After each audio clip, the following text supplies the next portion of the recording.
Madame, Monsieur, bienvenue à cette nouvelle livraison de votre magazine Vert Info. Comme vous le savez, c'est votre magazine des questions environnementales et de développement durable. Aujourd'hui, nous allons parler du projet Grand Tinga dans en tout cas sa quintessence. Nous allons devoir prendre un certain nombre d'aspects pour ne pas aller un peu trop loin dans la question. Et pour parler de ces projets Grand Tinga, nous sommes venus voir Maître Eric Kassongo, qui est le directeur exécutif du Centre congolais pour les droits du développement durable, CODED. Maître Eric, bonjour. Bonjour, monsieur le journaliste. Bienvenue dans cette émission. Merci de me recevoir une fois de plus chez vous. Alors, Maître Eric, vous êtes le directeur exécutif du Centre congolais pour les droits du développement durable. La RDC, avec ce foisonnement des organisations non gouvernementales, de la société civile, des associations sans but lucratif, qu'est-ce que CODED veut apporter de nouveau dans ce monde des ONG, des ASBEL? Merci beaucoup pour la question. Qu'est-ce que CODED veut apporter? Eh bien, CODED veut plus de clarté dans les affaires publiques parce que nous sommes une ASBL, mais dont les objectifs sont tournés vers la mise en œuvre des objectifs étatiques qui portent sur ces engagements au niveau international. Et donc, nous avons un œil un peu plus regardant sur la manière dont ces engagements internationaux sont implémentés au niveau local et un œil critique pour essayer de rappeler ce qui n'est pas assez fait, mais aussi pour insister sur l'application de ce qui a été engagé. Et tout ça dans la transparence et dans la bonne gouvernance. C'est comme ça que dans les secteurs où nous intervenons, nous essayons de rappeler, en tout cas aux autorités étatiques, leur rôle, leurs obligations par rapport aux divers engagements qu'ils ont pris, pas seulement au niveau international, mais aussi au niveau international, quant à la manière de conduire les affaires publiques dans les aspects qui concernent notre organisation. Alors, Maître, le développement durable, c'est aussi un monde un peu vaste avec 17 ODD, comme on l'a dit, avec 169 cibles, mais l'électricité est également un objectif de développement durable parce que nous allons devoir parler du secteur de l'électricité, de l'énergie.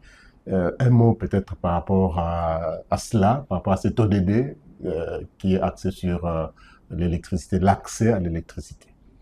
Oui, l'ODD 7 qui parle de l'accès à l'électricité pour tous est un grand défi. Ça reste un grand défi pour les pays du Sud global de manière générale, pour ne pas dire de l'Afrique subsaharienne. Il y a beaucoup de pays qui fournissent des efforts pour justement essayer de rencontrer les différents cibles fixées par cet ODD à travers le développement de toute une série d'astuces, de stratégies au niveau local pour booster justement non seulement l'amélioration de l'énergie, mais une énergie qui soit de qualité, qui soit renouvelable, pour permettre à ce qu'il y ait plus de personnes qui aient accès à l'énergie. En RDC aussi, il y a des efforts qui sont fournis, même si, il faut le reconnaître, par rapport au potentiel du pays, ces efforts sont encore méga. Si nous devons nous comparer même pas à des grands pays africains, mais à certains petits pays qui nous entourent, qui ont quand même fourni beaucoup d'efforts pour améliorer leur capacité installée, parce que qui dit amélioration de la capacité installée, dit l'amélioration en termes de pourcentage de l'accès à l'électricité pour la population. Donc sur cette question-là, la RDC a encore fort à faire, d'où tout notre travail. Vous n'êtes pas sans savoir que CODED est en train de travailler sur un projet de décret sur les énergies renouvelables pour encourager justement plus de régulation dans ces secteurs qui peut justement booster la mise en œuvre de l'ODD7 en augmentant le taux d'accès à l'électricité. De la même manière, nous travaillons à populariser davantage les différentes stratégies qui existent pour booster, par exemple, l'énergie solaire, qui constitue un de nos atouts importants dans le paquet des ressources renouvelables que nous disposons et qui est démontré aujourd'hui à travers le monde que son développement est devenu assez facile, vu que les matériels qui permettent de monter les panneaux solaires sont maintenant à des coûts très compétitifs et qui permettent à ce que chaque pays qui ambitionne de justement améliorer l'accès à l'électricité pour ses populations peut y investir davantage et créer même des incitations pour faciliter à ce que les investisseurs qui viennent puissent booster ces secteurs-là à travers la valorisation de l'énergie solaire. Alors, nous l'avons dit, maître, en début de cette émission, nous allons parler du projet Grand Tinga. C'est donc une initiative hydroélectrique phare des autorités de la République démocratique du Congo, caressée depuis en tout cas de longues dates. Ce projet qui vise à exploiter les potentiels, les grands potentiels du fleuve Congo, et selon les estimations, il peut même aller même à 42 ou 44 000 mégawatts. Mais bon, ce qui est vrai, c'est que c'est un projet aux grands enjeux, mais aussi aux grands défis. Et par rapport à cet aspect des choses, beaucoup de voix s'élèvent sur tel autre aspect. Mais pour Maître Eric, est-ce qu'il est d'accord ou pas de construire Grand Tinga? Bon, la question du Grand Tinga renvoie à la question de toute la litanie des ressources que la RDC dispose. Nous sommes un pays désigné comme un scandale géologique. Dans ces scandales géologiques, nous avons aussi, on peut dire aussi, un scandale géographique.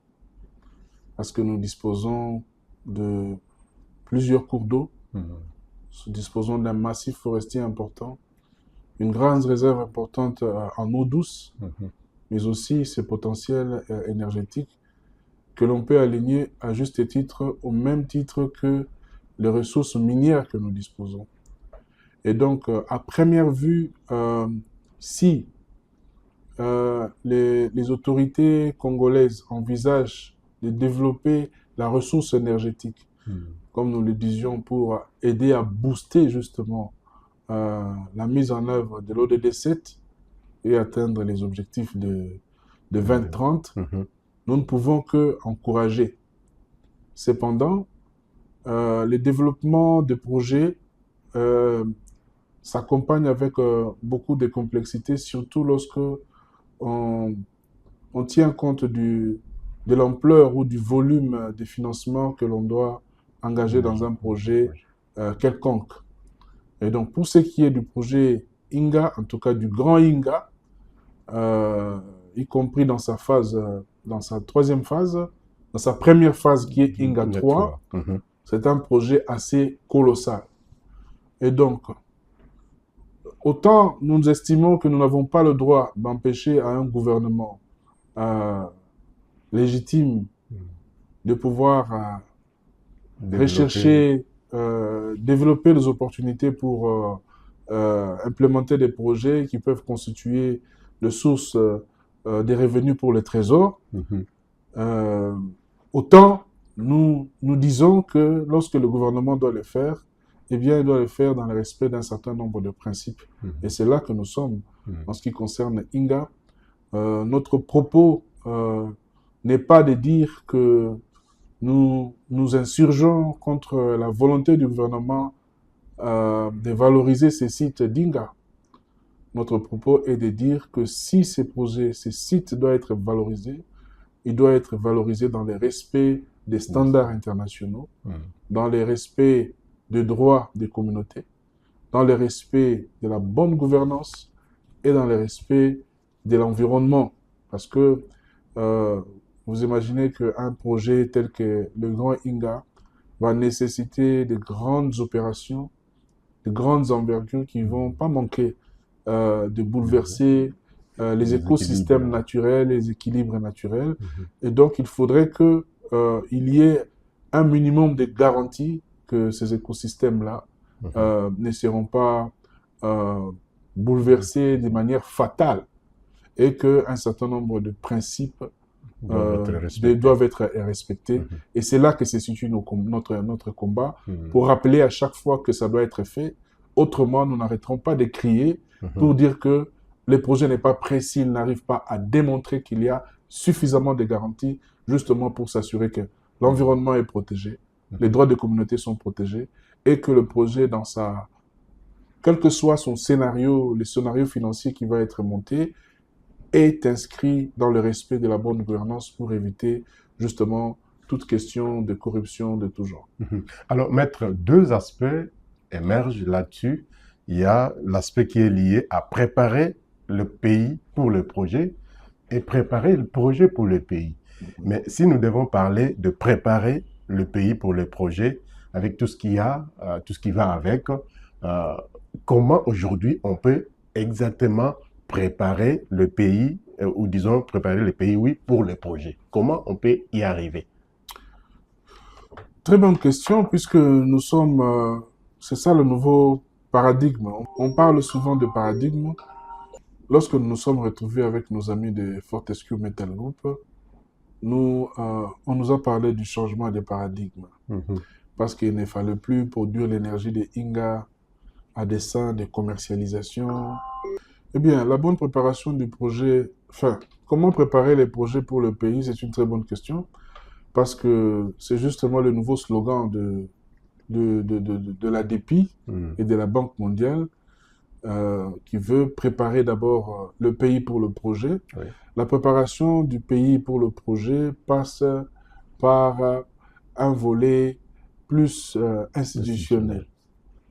Institutionnel, à s'assurer que l'organe ou l'agence qui est dédiée à la gestion du projet est prêt, je veux dire de manière technique et de manière plus ou moins opérationnelle, pour pouvoir engager les pays dans cette histoire-là. Mais bien avant que l'on parle de la préparation de l'agence dédiée à la gestion et à la promotion, au développement et à la mise en œuvre de ce projet costaud, il y a d'abord la vision que le pays doit justement se doter. Et la société civile y insiste sur le manque de vision de la RDC par rapport au projet de Antinga. Justement, la RDC, on ne l'a jamais rappelé assez, a souvent manqué de vision. Lorsqu'il est question de parler de ce qu'on veut faire de ce potentiel, vous avez tout à l'heure parlé des 42 ou 44 000 mégawatts. C'est un potentiel pour lequel nous ne savons pas jusqu'à présent comment avancer. Et donc, c'est très important dans le processus de préparation du pays pour le projet, qu'on n'oublie pas que on ne peut pas développer Inga si on n'a pas une vision claire de ce qu'on veut faire de l'énergie qui sera issue de Inga.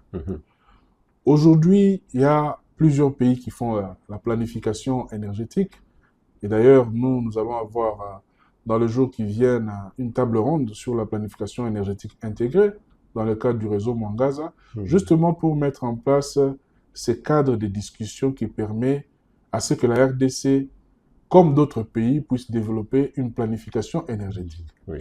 C'est quoi une planification énergétique? C'est une projection du pays dans le futur, en se basant sur les ressources dont il dispose, pour voir comment est-ce que ces ressources peuvent participer à son développement futur, en se fixant un objectif.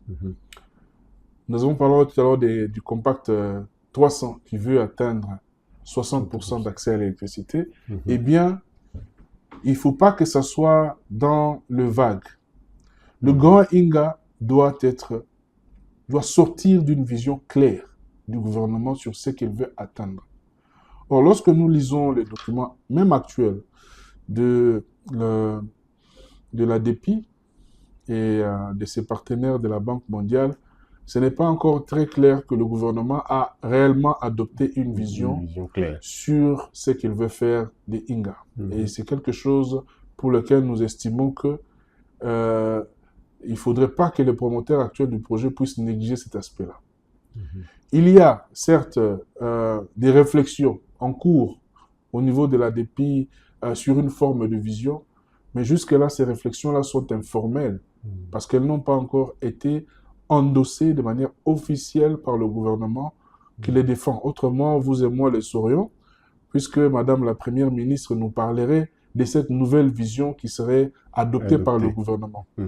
Donc, au-delà de cette vision-là qui doit être adoptée, qui reste à adopter, nous avons le problème justement des les institutions qui doivent le gérer. Un montage institutionnel qui doit répondre quand même aux besoins du projet du pays. Exactement, exactement. C'est vrai que nous avons cette agence, l'ADEPI, qui a été créée dans des circonstances, pour ne pas le rappeler, un peu obscures ou chaotiques, parce que lorsque nous discutions de la mise en œuvre à l'époque de la première phase d'INGA 3, la Banque mondiale qui était impliquée dans le projet et qui avait justement inspiré l'avènement de l'ADEPI comme d'une agence qui serait dédiée à la gestion de ce projet, l'avait conçu d'une autre façon. Et nous avions été surpris par l'avènement de l'arrêté qui avait créé ADEPI. Et c'est une des raisons qui avait... même à la présidence de la République. La rattachant à la présidence de la République.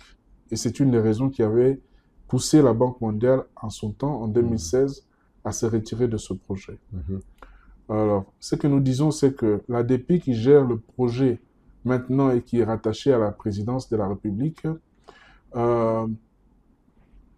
aura ou a la charge de décider de la destinée de ce projet.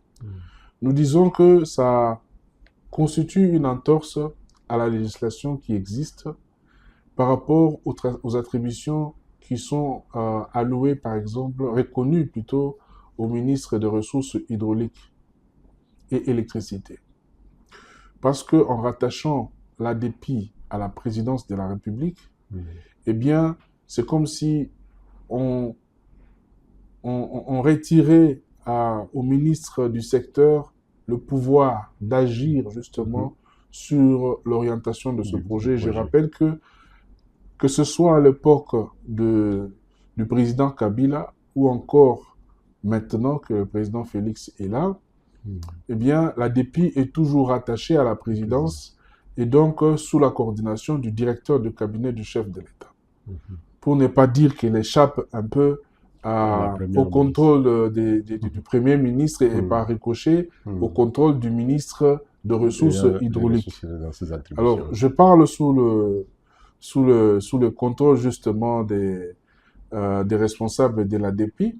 À ce que je sache jusqu'à présent, le ministre des Ressources hydrauliques n'a pas son mot à dire dans la gestion du projet. Et nous qui observons sur le plan extérieur, sans être contre les personnes qui dirigent ADEPI, parce que nous interrogeons la machine institutionnelle, comment elle fonctionne, ça nous donne des inquiétudes par rapport au bon fonctionnement d'un grand projet comme INGA. Si vous regardez toutes les phases d'INGA, le budget envisagé, c'est plus de 80 milliards de dollars. Donc environ 4 fois le budget actuel de tout le gouvernement congolais. Et donc c'est un peu hasardeux que dans ces genres de projets, l'on ne puisse pas se montrer très méticuleux, très prudent, lorsque on fait les designs justement institutionnels de la machine qui doit gérer ces projets. Et là-dessus, je trouve que les parties prenantes jusqu'à présent ne fournissent pas assez d'efforts pour qu'il y ait assez d'inclusivité. Alors, on vous dira que depuis le retour de la Banque mondiale, la réhabilitation de l'ADEPI, parce que soit dit en passant, l'ADEPI avait été mise en quarantaine un peu lorsque nos amis de Fortescue Metal Group étaient là. On ne parlait plus de l'ADEPI et le projet était piloté directement par un conseil spécial du chef de l'État en charge des infrastructures. Jusqu'à ce que le projet Fortescue n'a plus avancé. Maintenant que l'ADEPI est revenu aux affaires avec le retour de la Banque mondiale, nous estimons que ce n'est pas prudent pour le projet d'évoluer avec ces entorses institutionnelles. Il est très important que on puisse établir un cadre de collaboration qui définisse clairement quel est le rôle que le gouvernement joue. Quand je parle du gouvernement, je le vois à travers le ministre du tutelle du secteur de ressources hydrauliques, Oui. dans le cadre d'un projet aussi grand. Comme ça nous évitera de voir le projet d'une telle ampleur se développer de manière ambiguë en laissant de côté certaines autorités qui sont importantes, qui peuvent avoir quelque chose à dire. Même si nous devons, et ça c'est l'ADEPI qui peut nous clarifier, nous devons savoir quel est le contenu justement des contrats de collaboration dans le cadre du cadre de collaboration que l'on est en train de construire actuellement avec certains ministères sectoriels. Quel est le contenu des protocoles de collaboration que l'ADEPI a proposé justement aux différents ministères impliqués, plan, mines, commerce extérieur, et ainsi de suite, pour savoir quel est le rôle que chaque ministère devra jouer désormais. Le chef de l'État insiste pour que ce cadre de collaboration-là soit signé le plus vite possible. Et nous, en tant qu'observateurs extérieurs, qui voulons que la machine institutionnelle ne ressemble pas à n'importe quoi, nous tenons à ce que justement ces questions-là puissent être clarifiées. Autrement, ça peut être aussi une entorse future à la mise en œuvre du projet, parce que si ce projet doit effectivement booster l'énergie de la RDC et faire en sorte qu'il soit un projet même continental qui alimente les différents pôles énergétiques qui existent au niveau du continent africain, il faudrait que dans la machine institutionnelle, il y ait une appropriation véritable du gouvernement congolais plutôt que de laisser beaucoup d'ambiguïté autour de la gestion institutionnelle de ce projet. Alors, Maître, effectivement, il y a cette ambiguïté, comme vous l'avez dit d'ailleurs, sur la gestion institutionnelle. On parle de l'ADEPI parce que l'assistance, en fait, les soutiens financiers, l'assistance technique de la Banque mondiale devrait permettre, en tout cas, à l'ADEPI de gérer le programme INGA et de finaliser peut-être les préparatifs de la construction d'INGA 3. Par rapport à ça, le rôle de chacun devrait être clarifié, comme vous l'avez dit. Il y a également la primature qui est là, mais aussi, surtout, le ministère des tutelles. Mais on voit que tous les pouvoirs, apparemment, sont confiés à l'ADEPI, en dehors même du ministère des tutelles, en dehors de la primature ou du Premier ministre, mais aussi d'autres ministères sectoriels. Est-ce que cet aspect des choses donne-t-il la garantie de la bonne exécution, soit-elle de ce projet INGA ou Grand INGA? Oui, c'est l'un des problèmes que nous soulevons. Certains peuvent y voir un problème, d'autres pas, mais nous y voyons un problème. L'ordonnance qui a créé l'ADEPI date de 2015, elle a été complétée par une autre ordonnance de 2018. Ces deux ordonnances sont toujours en vigueur. Et déjà en son temps, lorsque ces ordonnances-là sont sorties, nous n'avons pas manqué de démontrer, de rappeler que ça constituait un réel problème. Et c'est là toute la situation. Tant que ces ordonnances-là existeraient, ça entretiendrait cette ambiguïté-là qui veut que, à l'heure actuelle, les plus hauts niveaux des discussions sur le projet INGA se tiennent au niveau de la présidence de la République. Ce qui n'est pas mauvais, soit dit en passant. Mais notre problème se situe au niveau de la négligence des autres autorités qui interviennent dans le chaînon. Parce que pourquoi reconnaître au ministère des Ressources hydrauliques la charge de superviser la mise en œuvre de tous les projets énergétiques liés à la production d'électricité ou encore à l'érection des centrales hydroélectriques dans les attributions qui lui sont reconnues, et demeurer flou quant à sa participation active justement au fonctionnement et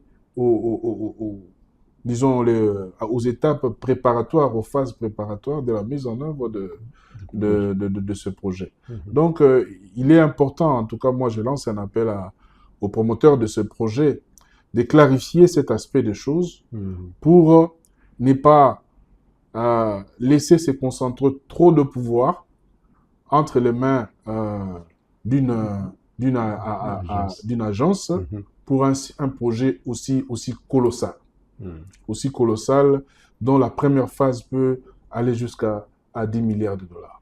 Oui, il y a cet aspect, maître, qui est lié aujourd'hui à la loi parce que INGA, ou le projet INGA, veut être doté d'une loi particulière et c'est le ministre qui porte cette loi. Est-ce que ce n'est pas une sorte d'implication du ministère des tutelles dans le fonctionnement institutionnel du projet?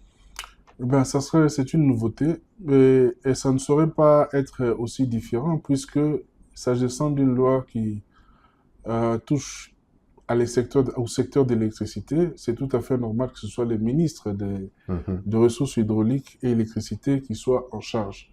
Mais nous, ça nous amène à une réflexion simple. Peut-être que c'est là le début d'un changement sur la manière de faire. Parce que rappelez-vous que tout le temps que le chef de l'État, l'ancien chef de l'État était là, l'ADEPI était géré étroitement par la présidence sans intervention d'un ministre de ressources hydrauliques. Il fut même un moment où un ministre des ressources hydrauliques a été interpellé au niveau du Parlement pour répondre aux questions des parlementaires sur la question d'Inga. Je pense que c'est le feu bâtonnier Matadi Nenga. Il a clairement dit aux parlementaires qu'il n'avait rien à voir. Il ne savait rien du tout de ce qui s'est passé là-bas parce que on ne lui permettait pas d'intervenir. Peut-être que ce nouveau avec le ministre Molendo qui va désormais, puisque on ne peut pas comprendre que ce soit à l'ADEPI, qui soit en charge d'administrer le projet INGA, mais que lorsqu'il faut présenter la loi INGA et le collationner, le présenter au niveau du gouvernement pour l'adopter, ce soit le ministère des Ressources hydrauliques. On peut se poser la question de savoir jusqu'où va la responsabilité justement du ministre des Ressources hydrauliques dans le cadre du format actuel du projet INGA.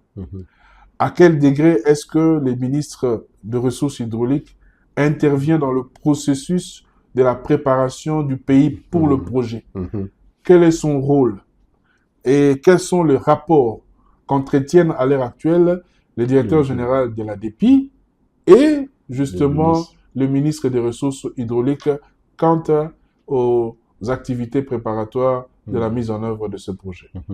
Mais nous pensons que dans ces montages institutionnels, mettre toutes ces parties prenantes, peut-être elles se retrouvent autour peut-être d'une table, dans un certain format, peut-être non institutionnel, où ils partagent des points de vue, où ils échangent les idées par rapport à la réalisation, bien sûr, de ce projet, ou pour préparer, bien sûr, le pays pour le projet. Mais les enjeux aussi, mettre pour la société civile, c'est plus de transparence, plus de prise en compte des aspects environnementaux et sociaux des populations qui vivent dans et autour du site Grand Inga. Est-ce qu'au niveau institutionnel, ces aspects sont également pris en compte parce que la société civile en défend bec et ongle? Écoutez, la formule est simple. La formule, c'est que pour un projet d'envergure d'Inga, lorsque le gouvernement décide de s'y lancer et que les études sont disponibles, ces études-là doivent être mises sur la place publique. Tout à fait. Il doit y avoir des sessions de partage et d'information autour justement des études.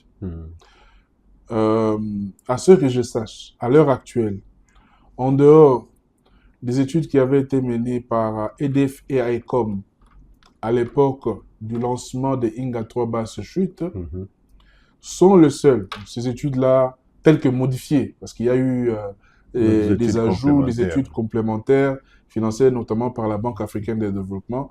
J'imagine que ce sont les seules études que nous avons actuellement. Alors, par rapport au nouveau format que nous sommes en train de découvrir avec cette philosophie de préparer le pays pour le projet, préparer le projet pour le pays, eh ben, c'est quelque chose que nous sommes en train de chercher à découvrir. Parce que dans le format actuel, nous n'avons pas une idée de combien est-ce que l'ADEPI veut produire. Je vous ai parlé de la vision. Dans cette vision-là, le gouvernement peut définir justement la trajectoire qu'elle veut atteindre. Et surtout, cette trajectoire-là sera soutenue par combien de mégawatts qu'elle veut que Inga produise pour l'aider à atteindre ses objectifs. Donc, nous sommes en attente de cette vision-là, tout comme nous sommes en attente des études qui vont être produites et que nous espérons seront partagées, qui vont montrer les différents scénarios techniques et opérationnels avant la mise en œuvre du projet Inga.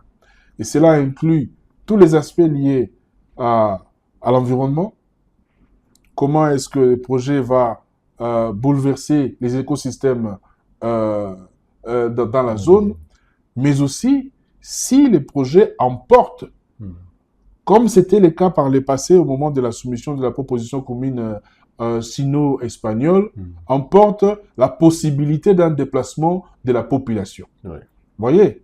Parce qu'on doit considérer qu'on a tourné la page des Shinlinga 3 et des Proinga dans le cadre de leur projet de construire 11 050 MW. On a tourné la page de Fortescue Future Industry dans le cadre de son projet de produire 40 000 ou 70 000 MW pour le transformer en hydrogène vert qui sera exporté. On a tourné la page. Nous sommes dans une nouvelle page où on peut considérer qu'on n'a pas d'études. Parce que la DEPI ne peut pas faire usage des études menées par Fortescue dans le cadre du format qu'il voulait développer à l'époque-là, tout comme elle ne peut pas faire usage des études complémentaires menées par le consortium sino-espagnol. Encore moins par EDF-AECOM. Encore moins par EDF-AECOM. Ces études-là restent juste des références, des bases pour orienter les études futures dans le cadre du format futur que vous et moi attendons. Et ces formats futurs sera connu lorsque on va nous présenter un nouveau développeur qui sera sélectionné suivant des principes et règles légales. Parce qu'il faut un document d'appel d'offres, il faut qu'il y ait des candidatures autour de ce nouveau format et il faut qu'il y ait des propositions qui soient déposées et après il faut qu'il y ait des études. Donc vous voyez, le retour de la Banque mondiale rouvre la page à une forme de redémarrage de différentes étapes. Et pour nous de la société civile, à chacune de ces étapes-là, nous avons besoin d'être informés de la manière la plus claire et surtout d'avoir la possibilité, justement, je ne parle pas seulement je parle pour le compte de la société civile, mais c'est ce que j'ai dit, ça concerne toutes les parties prenantes, même les parties prenantes institutionnelles. Je vous ai parlé d'une série des ministres qui sont en train dans le processus de signer des contrats de collaboration avec l'ADEPI. Vous avez aussi les secteurs privés, ainsi de suite. Tout le monde voudra être mis à la page et être en mesure de formuler les observations avant que nous ne puissions donner crédit réellement à ces nouveaux formats du projet. Alors cela relance bien sûr l'aspect qui est lié à l'accès à l'information publique.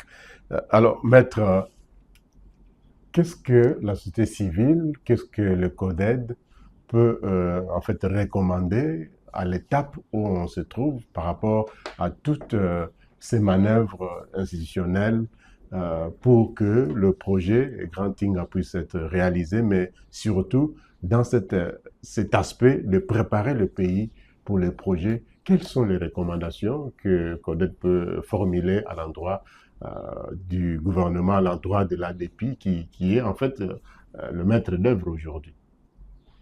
Oui, comme je l'ai dit au début, Grand Inga est un grand projet. Et donc, pour rendre plus facile, plus aisée sa réalisation, il faut que dans le processus de sa préparation, les étapes précédant justement l'érection de ce projet puissent être claires et puissent inspirer confiance et puissent être crédibles. C'est comme ça que je suis revenu sur l'idée que c'est très important pour le gouvernement à l'heure actuelle de vraiment s'asseoir et de définir quelle est la vision d'Inga. Qu'est-ce que Inga veut faire? Dans quel cadre on produit Inga? Pour compléter quelle pièce du puzzle dans notre processus de développement? Il faut que ça soit clair. Deuxièmement, après qu'on ait adopté cette vision-là, de façon claire, endossée par le gouvernement, parce que ça va définir tout le futur du site. Il faudrait que sur le plan institutionnel, on puisse aussi rendre les choses claires, parce que les choses sont encore ambiguës à l'heure actuelle. Nous sommes dans une situation où les secteurs de l'électricité, même si nous la voulons plus intégrée et multisectorielle, est parsemée de plusieurs institutions, des mises en œuvre. Et cette pléthore d'institutions-là, moi je place la DPI dans la liste de pléthore des institutions qui travaillent dans le secteur de l'énergie, constitue aussi un gros problème. La clé étant donner plus de crédibilité à la manière dont le projet est en train d'être mis en œuvre. C'est un projet pour lequel nous sommes regardés à l'étranger. Regardez les Sud-Africains. Les Sud-Africains cherchent l'énergie d'Inga d'après des années. Ils ont signé un traité et j'ai appris encore que avec le retour de la Banque mondiale, les Sud-Africains ont repris les discussions avec l'ADP pour faire une nouvelle promesse, enfin, pour revenir sur leur promesse d'acheter les 5000 mégawatts. Mais il faut investir sur une machine institutionnelle qui soit crédible, qui puisse rendre cette promesse-là possible. Parce que l'achat de l'énergie par le Sud-Africain signifie plus d'argent pour le trésor public congolais. Tout à fait. Et donc, la machine qui doit préparer justement à ce que cette énergie soit rendue possible, eh bien, il faut qu'elle puisse aussi être caractérisée par une certaine fluidité, une certaine cohérence avec nos lois, pour que ça ne soit pas des îlots d'institutions qui sont élaborés juste pour les besoins d'un projet et qui puissent s'écarter du cadre légal bâti. Vous voyez, je ne reviendrai, je ne suis pas en train de plaider pour le ministre Sakombi Molendo ou quoi que ce soit. Je plaide pour la logique institutionnelle dans le fonctionnement des institutions. S'il y a un ministre de ressources hydrauliques et électricité, ce ministre-là doit jouer un rôle dans le cadre du grand projet qui doit être mis en œuvre. Eh bien, mettre ce ministre-là à l'écart, à n'importe quelle étape décisionnelle de la mise en œuvre du projet, constitue une entorse, constitue une ambiguïté qui rend le projet moins crédible. C'est ça le propos que nous soulevons. Voilà, madame, monsieur, vous l'aurez compris que Maître Rick et les CODED, en tout cas, ne sont pas contre la réalisation du projet Grand Inga, mais un peu plus de transparence, un peu plus de respect des droits des communautés, des droits de ceux qui peuvent être impactés par le projet, mais aussi et surtout un montage institutionnel qui crédibilise en tout cas la réalisation du projet. Maître Rick, merci. Peut-être un tout dernier mot pour conclure avec cet entretien. Bon, le dernier mot, c'est de dire que on va revenir sur l'ODD 7. Notre souci à nous, c'est que nous puissions améliorer l'accès à l'électricité pour les populations congolaises. Donc, de manière générale, nous pouvons atteindre cet objectif-là par des initiatives, des petites initiatives qui sont moins coûteuses, qui peuvent faire en sorte que du fil en aiguille, on puisse améliorer. Par moment, il arrive que les grands projets puissent être justement un frein au développement de du potentiel que nous avons avec toutes les énergies renouvelables que nous disposons. J'estime qu'il n'y a pas assez d'incitation au secteur privé pour s'intéresser au secteur de l'électricité, qui est un secteur très prometteur, qui rapporte beaucoup d'argent. Donc, moi, j'inviterais les opérateurs privés à investir beaucoup dans les énergies renouvelables, investir dans le solaire pour justement anticiper sur les ambitions du pays d'atteindre les objectifs de développement durable d'ici 2030. Et s'il y a un message que je peux renvoyer aux autorités, c'est justement de créer des cadres propices pour faciliter qu'il y ait davantage d'opérateurs privés qui opèrent dans le secteur de l'énergie pour promouvoir les énergies renouvelables. Maître Eric, merci beaucoup. C'est à moi de vous remercier. Merci beaucoup également à vous, madame, messieurs, d'avoir suivi cette émission. Merci à Bertin Kassiama particulièrement. La prochaine fois, nous allons encore revenir sur ce projet Grand Tinga, qui est un projet faramineux en tout cas, caressé par les autorités congolaises, pour donner de l'électricité à la population congolaise. Évidemment, nous reviendrons sur cet aspect. Quel est le quota qui est réservé à la population? Parce qu'on le dit, cette énergie du Grand Tinga, et particulièrement avec Inga 3, peut être orientée à l'industrialisation et surtout au secteur minier dans le Grand Katanga. Mais que réserve-t-on à la population, aux ménages? Nous y reviendrons en tout cas très prochainement dans cette émission Vers Info. Madame, Messieurs, merci de nous avoir suivis et à très bientôt pour d'autres informations qui concernent l'environnement et le développement durable en République démocratique du Congo, mais aussi ailleurs à travers le monde. Au revoir et à très bientôt.